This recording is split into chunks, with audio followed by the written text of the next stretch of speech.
Hello friends, आज के इस वीडियो में हम बात करने वाले हैं फरवरी 2025 के जो विजन मैगजीन है।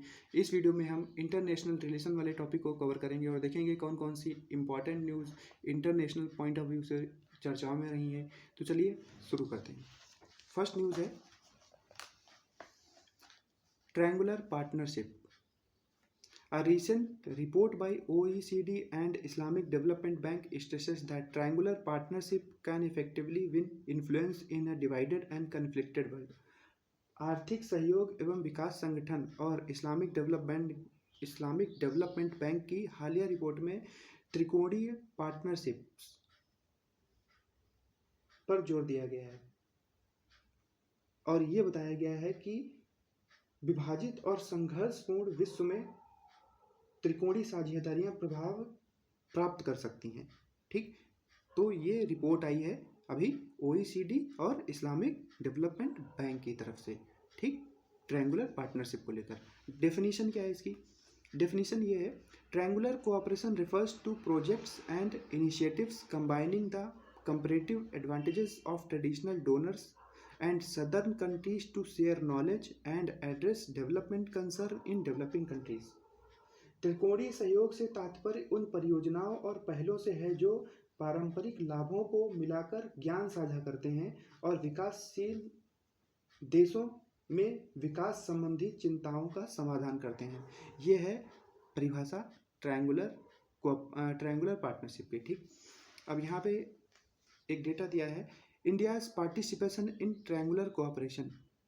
India ranks eighth among top 10 countries in triangular partnership। Triangular partnership में इंडिया की रैंक टॉप 10 देशों में एर्थ है। एक एग्जाम्पल दिया है यहाँ पे कि India led triangular partnership. India and Japan signed a memorandum of cooperation with Sri Lanka to develop east container terminal in 2019। India और जापान ने मेमोरेंडम ऑफ कोऑपरेशन साइन किया है श्रीलंका के साथ 2019 में, जिसमें ईस्ट कंटेनर टर्मिनल, श्रीलंका के जो ईस्ट कंटेनर टर्मिनल है उसको डेवलप करने के लिए। ठीक, India and the US signed the statement of guiding principles on triangular cooperation. India और यूएस ने भी statement of guiding principle sign किया है triangular cooperation for global development के लिए and its validity extended up to 2026। Next news देखो, प्रधानमंत्री जी की फरवरी में यूएस की ऑफिशियल विजिट थी, तो और यूएस के साथ फरवरी में कुछ इम्पॉर्टेंट एमओयू साइन हुए हैं। इसमें से बात करते हैं कौन कौन से इम्पॉर्टेंट साइन हुए हैं एमओयूज। देखो, पहला है डिफेंस एंड सिक्योरिटी पर्पस के लिए साइन हुआ है। पहला है propose 10-year framework for US India major defence partnership. 10 साल के लिए यूएस इंडिया के बीच में मेजर डिफेंस पार्टनरशिप एक डील साइन हुई है, जिसमें कि ये बताया गया है कि announce plan to sign partnership to advance defence ties further. इसमें ये बताया गया कि डिफेंस पार्टनरशिप को फर्दर आगे बढ़ाया जाएगा। Autonomous system industry alliance Asia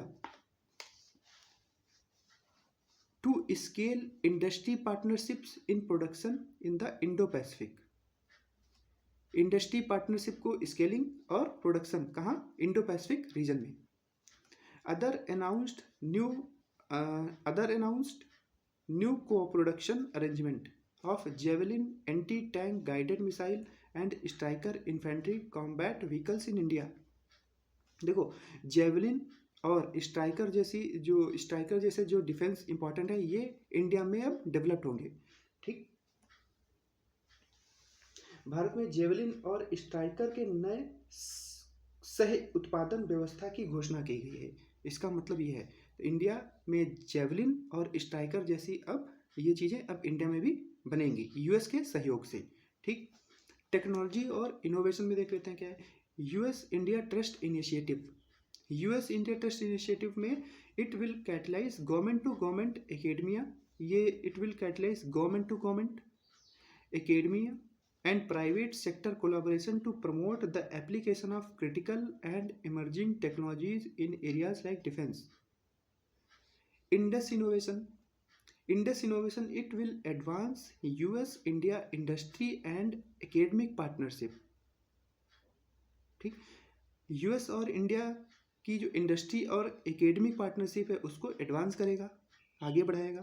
and foster investment in space, और जो इन्वेस्टमेंट है इन्वेस्टमेंट को मजबूत करेगा, निवेश को मजबूत करेगा। जैसे स्पेस के क्षेत्र में जो निवेश है वो एनर्जी और अदर इमर्जिंग टेक्नोलॉजीज के क्षेत्र में इंडस इनोवेशन मजबूती से सहयोग देगा।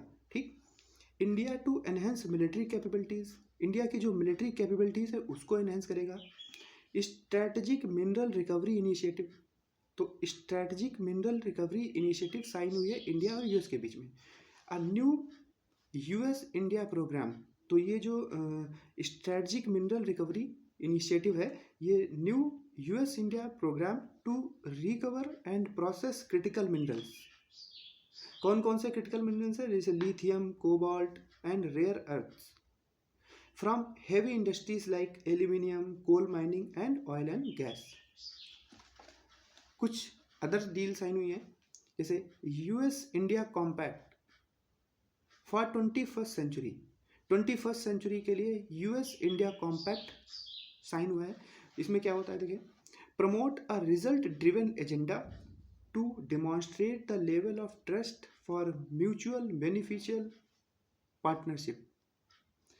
Ocean Indian ocean strategic venture, क्या है इसमें? A new bilateral whole of government forum to advance coordinated investment in economic partnership and commerce.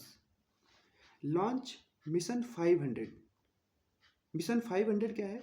Aiming to more than double total bilateral trade to $500 billion by 2030। तो India और US के बीच में जो double bilateral trade है उसको $500 billion 2030 तक करने का लक्ष्य है। नेक्स्ट न्यूज़ देख लेते हैं। India US civil nuclear agreement. जैसे कि हम साइंस एंड टेक वाले जब वीडियो कवर कर रहे थे उसमें इंडिया ने अपने 100 गीगावाट न्यूक्लियर एनर्जी का लक्ष्य रखा है 2047 तक। तो जब 100 गीगावाट एनर्जी न्यूक्लियर एनर्जी का लक्ष्य रखा है तो उसके लिए एटॉमिक एनर्जी एक्ट 1962 बताया था, और civil liability for nuclear damage act 2010 में कुछ अमेंडमेंट्स करने के लिए प्रावधान किए गए हैं। Can revitalise the dormant India US civil nuclear agreement. ठीक। न्यूज़ में क्यों है? Recently, United States has removed 3 Indian nuclear entities from entity list.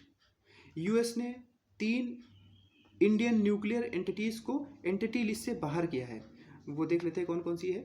The US entity list restrict trade with foreign entities. ठीक, जो एंटिटी लिस्ट है US की वो restriction लगाती है इंडिया पे, किस पे? Trade with foreign entities, foreign entities के ट्रेड पर प्रतिबंध लगाती है। Deemed a national security risk, national security risk को लेकर, ठीक, उसकी एक नेशनल सिक्योरिटी रिस्क है, इस वजह से वो रिस्ट्रिक्ट लगाती है। 3 एंटिटीज़ जो एंटिटी लिस्ट से बाहर करी गई हैं, पहली है Bhabha atomic research centre, Indira Gandhi atomic research centre and Indian rare earths. तो ये 3 एंटिटीज़ यूएस की जो एंटिटी लिस्ट है उससे बाहर कर दी गई हैं। ठीक। India US civil nuclear agreement, India US civil nuclear agreement को दूसरे वर्ड में बोले तो 123 एग्रीमेंट, इस नाम से भी India US civil nuclear agreement को जाना जाता है। ठीक। नेक्स्ट न्यूज़ है India France relationship. India and France cochaired artificial intelligence action summit held in France. देखो, इंडिया और यूएस ने इंडिया और फ्रांस ने को चेयर की किसको? आर्टिफिशियल इंटेलिजेंस एक्सेस समिट को। कहाँ? फ्रांस में। तो आर्टिफिशियल इंटेलिजेंस एक्शन समिट ये फ्रांस में आयोजित की गई। ठीक, इंडिया और फ्रांस के सहयोग से। ठीक, देख लेते हैं क्या क्या है न्यूज़ में।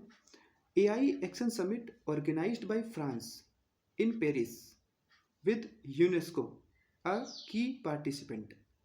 ठीक, तो यूनेस्को इसमें एक प्रमुख भागीदार देश रहा। यूनेस्को एक प्रमुख भागीदार रहा, ठीक, देश नहीं, ठीक, यूनेस्को एक बॉडी है, गलती हो गई, sorry. Aimed to ensure that development and deployment of AI benefit societies, economies and environment in the interest of common good. तो उसमें एआई के बेनिफिट बताए गए। एआई के बेनिफिट सोसाइटी लेवल पे, इकोनॉमीज लेवल पे और एनवायरमेंट लेवल पे, जो कि कॉमन गुड के इंटरेस्ट के लिए हैं, ठीक। Summit witnessed participation from heads of government. अब देखो इसमें जो पार्टिसिपेंट्स थे वो हेड्स ऑफ गवर्नमेंट थे, हेड्स ऑफ इंटरनेशनल ऑर्गेनाइजेशंस थे, बिजनेस लीडर्स थे फ्रॉम द फील्ड।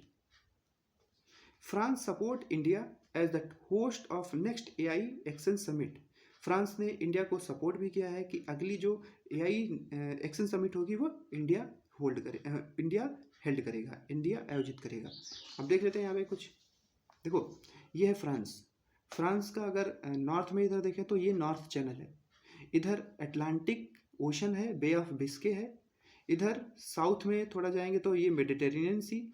इसका बॉर्डर जो शेयर होता है जैसे कि नीदरलैंड है, ठीक, बेल्जियम है, लग्जमबर्ग है, स्विट्जरलैंड है, ठीक। तो इन देशों के साथ फ्रांस बॉर्डर भी शेयर करता है, स्पेन के साथ, ठीक। और ये छोटी सी कंट्री है अंडोरा, फ्रांस के साउथ में, ठीक। नेक्स्ट देखो, इसके 3 प्रिंसिपल्स हैं।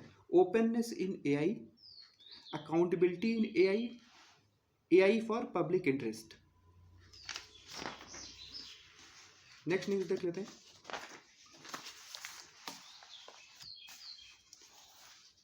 India and Qatar elevate bilateral ties to strategic partnership. देखो इंडिया और भारत, जो इंडिया के शेख हैं, उनकी दो दिन की फरवरी में 2 दिन के दौरे पर आए थे भारत में। तो उन्होंने कुछ इम्पोर्टेंट एमओयू साइन किए हैं।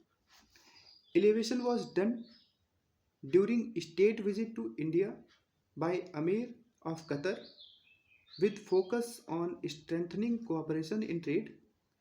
देखो जो फोकस एरिया थे जिन्होंने उनको ध्यान में रखा, पहला है trade, energy, investment, technology, food security, people to people ties. तो इन क्षेत्रों में कोऑपरेशन को, इंडिया और कतर का जो कोऑपरेशन है वो मजबूत होगा, ठीक। Both sides also aim to double bilateral trade $28 billion in 5 years।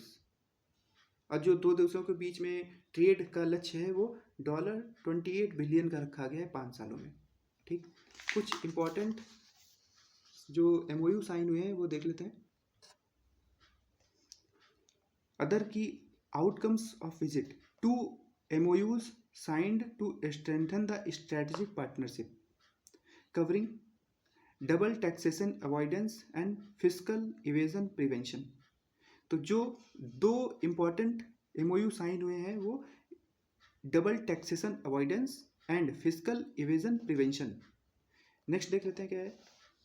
Additional MOU signed between कतरी businessman association and CII, India की जो CII है और कतरी बिजनेसमैन एसोसिएशन है, इनके बीच में भी एमओयू साइन हुए हैं। and between Invest Qatar and Invest India to boost business and investment collaboration। तो ये जो कतरी बिजनेसमैन एसोसिएशन एंड CII है and between India invest and invest Qatar है, इनके बीच में investment boost business and investment collaboration, जिससे कि इन्वेस्टमेंट बूस्ट होगा इंडिया और कतर के बीच में। इंडिया कतर की टाइज क्या है देख लेते हैं। इकोनॉमिक टाइज क्या है। बायलैटरल ट्रेड इज $14.08 बिलियन 2023-24 में। इंडिया और कतर का जो बायलैटरल ट्रेड रहा 2023-24 में वो 14.08 बिलियन रहा, with effective trade deficit for India. India was among Qatar's top 3 export destination and is also among top 3 sources of Qatar's import.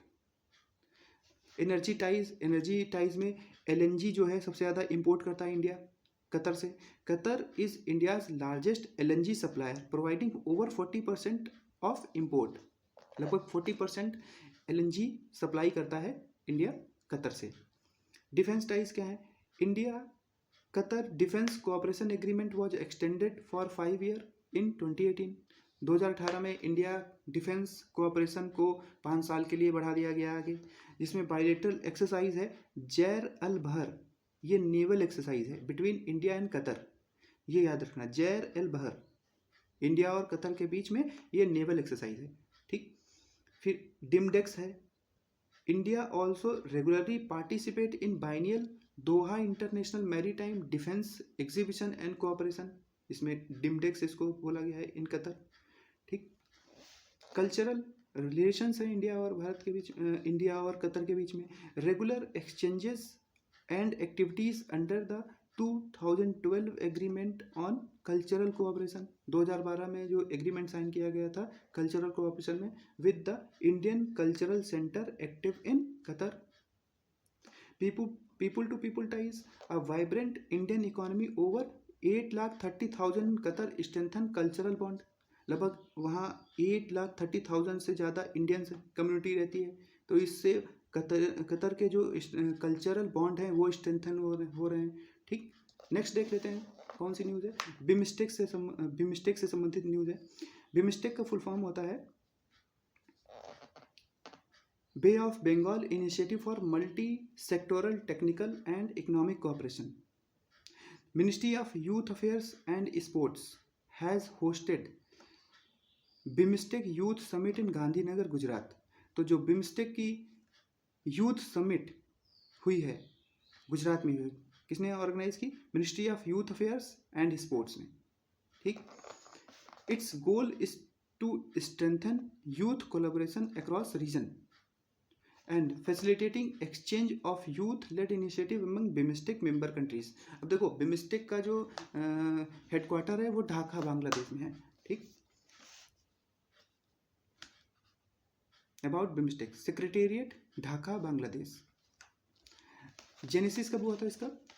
1997 में with the signing off Bangkok declaration, जो 1997 में establishment हुए थे Bangkok declaration के साथ। Member कौन कौन से हैं? Bangladesh, India, Sri Lanka, Thailand, Myanmar, Nepal, Bhutan. याद रखिएगा पाकिस्तान बिमस्टेक का पार्टनर नहीं है, ठीक है। ऑब्जेक्टिव क्या है? To promote rapid economic development, rapid economic development को प्रमोट करना, social progress and ensure peace and stability across Bay of Bengal reason.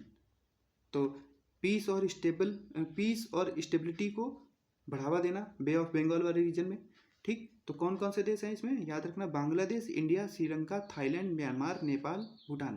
Pakistan BIMSTEC का सदस्य देश नहीं है, ठीक। 7 फोकस एरिया यहाँ पे देख लेते हैं कौन कौन सी। Trade, environment and climate change, security, agriculture and food security, people to people contact, science, technology and innovation connectivity. तो ये 7 क्षेत्र हैं जिन पे फोकस करता है बिमस्टेक। नेक्स्ट न्यूज़ देख लेते हैं क्या है। नेक्स्ट न्यूज़ है international criminal code. International criminal code से रिलेटेड है, देख लेते हैं। US president signed an executive order sanctioning international criminal code. देखो यूएस के जो प्रेसिडेंट हैं मिस्टर डोनाल्ड ट्रम्प जी, इन्होंने एक एग्जीक्यूटिव ऑर्डर साइन किया है सैंक्शनिंग इंटरनेशनल क्रिमिनल कोड पे, कि इंटरनेशनल क्रिमिनल कोड पर उन्होंने प्रतिबंध लगा दिए हैं। क्यों लगाए हैं? Other imposes financial and visa restrictions on individual and families who assist ICC investigations of American citizen और एलाइज सच एज इजराइल।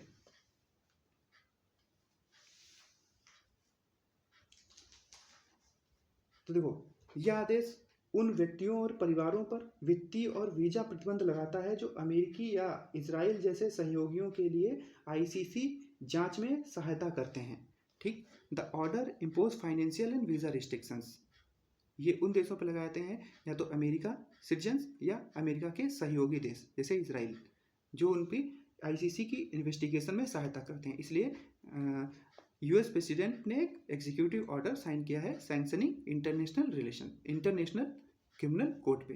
ठीक, इंटरनेशनल क्रिमिनल कोर्ट का जो हेडक्वार्टर है वो नीदरलैंड में है। ठीक है, it is the world's first permanent international criminal court. ये विश्व का पहला परमानेंट इंटरनेशनल क्रिमिनल कोर्ट है। फाउंडिंग ट्रिटी, एक ट्रिटी साइन हुई थी स्थापित होने से पहले। Rome statute adopted in 1998 entered into force in 2002। तो रोम स्टेट्यूट को 1998 में अडॉप्ट किया गया, तो एंटर फोर्स में कब आया था? 2002 में। टाइप्स ऑफ क्रिमिनल्स देख लेते हैं, कौन कौन से क्राइम को ये डील करता है। जियोनोसाइड बोले तो नरसंहार, वॉर क्राइम्स युद्ध अपराध, क्राइम अगेंस्ट ह्यूमैनिटी मानवता के विरुद्ध अपराध, एंड क्राइम ऑफ एग्रेशन आक्रामकता का अपराध। तो ये genocide, war crimes, crime against humanity, crime of aggression, इन क्राइम्स को डील करता है ये। मेंबर कितने हैं? 125 मेंबर कंट्रीज हैं। India, Israel, US, Russia and China are not parties to Rome institute. भारत इसका सदस्य देश नहीं है, इस रोम इंस्टीट्यूट का पार्ट नहीं है। ठीक, recent members Malaysia and Ukraine 2025 में और मलेशिया 2019 में इसके रिसेंट मेंबर बने। ठीक, अब देख लेते हैं India, why India is not party to Rome institute. पहला है sovereignty and integrity, sovereignty and national security. पहला है सोवरेनिटी एंड नेशनल सिक्योरिटी। दूसरा है कंसर्न अबाउट आईसीसीज फेयरनेस। तीसरा रीजन है conflict zone, Kashmir insurgency affected area. Fourth है impact on counter terrorism efforts. Fifth है स्ट्रॉन्ग डोमेस्टिक जुडिशियल सिस्टम।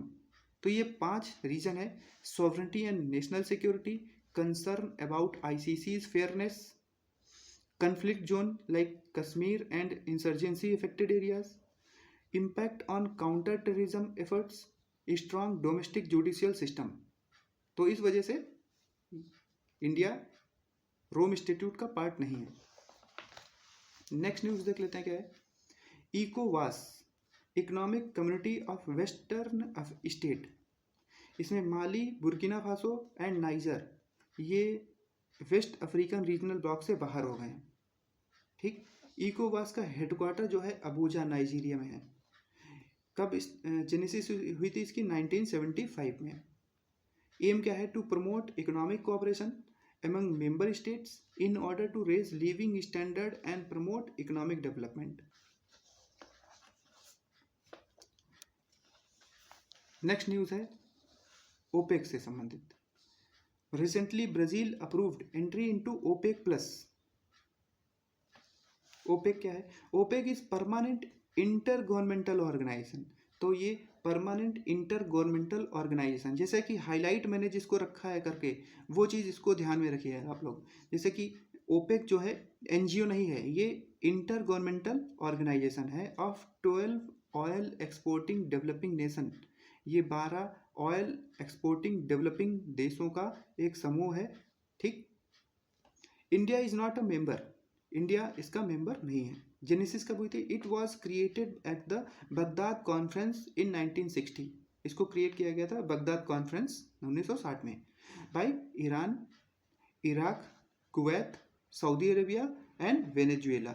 ये याद रखिए, वेनेजुएला जो है एक साउथ अमेरिकन कंट्री है, इसमें भी शामिल है ओपेक में।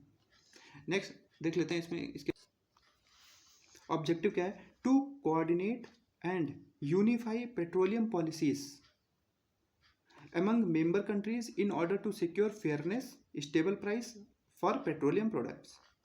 हेडक्वार्टर कहाँ है ओपेक का? हेडक्वार्टर है ओपेक का वियना, ऑस्ट्रिया। याद रखिएगा, ऑस्ट्रिया वियना में ओपेक का हेडक्वार्टर है।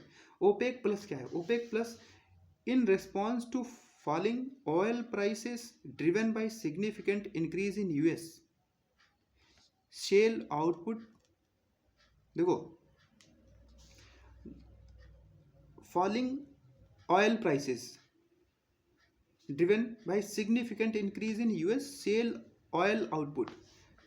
यूएस में सेल आउटपुट के प्रोडक्शन से जो ऑयल प्राइसेस हैं वो गिर रहे हैं, तो इसलिए OPEC signed an agreement with 10 other oil producing countries in 2016 to create OPEC plus. इसलिए ओपेक ने 10 देशों के साथ, जो 10 देश हैं ऑयल प्रोड्यूसिंग कंट्रीज हैं, इन देशों के साथ मिलकर 2016 में क्रिएट किया ओपेक प्लस।